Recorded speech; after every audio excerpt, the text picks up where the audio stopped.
you could replace a performance with an informance. Hopefully most of our people have actually heard of one of these, but if you haven't, I can tell you that parents love them.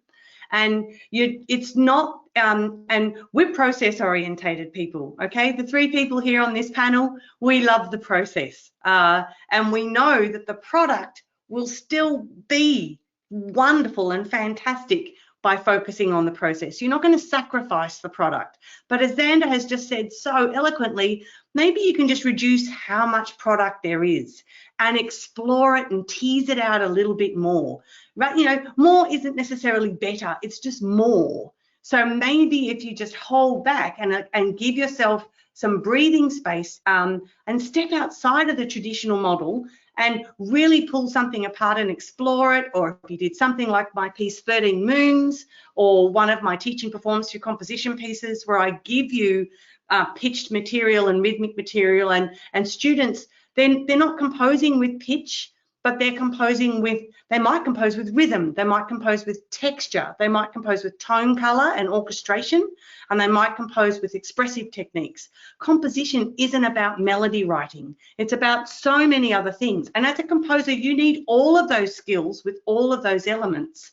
So by having an informance, what you're actually doing is saying, so we started like this, and this is the material we started with, and you play that to the parents.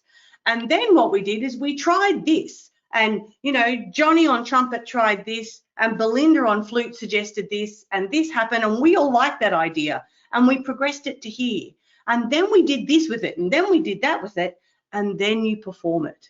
And I can tell you that to a parent, and I am a parent, that is so much more meaningful, because you are not only seeing the end result of what they've done, you learn as a parent what they have been doing in an incremental stage. So informances are absolute gold. However, I do understand the pressures, particularly of a high school band director, particularly when it comes to your utilitarian role.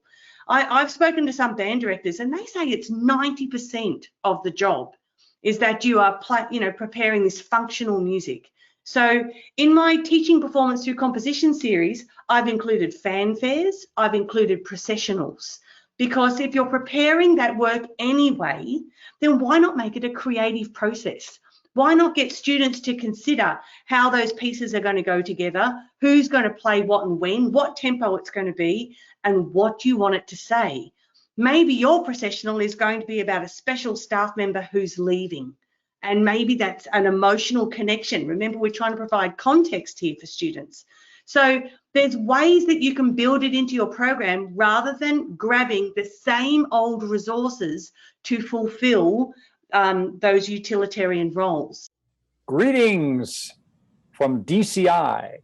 This is Drum Corps International staff wishing Marching Roundtable and Tim Hinton the very, very best on your 1000th episode. We're so grateful for everything that you have done for marching arts all around the world.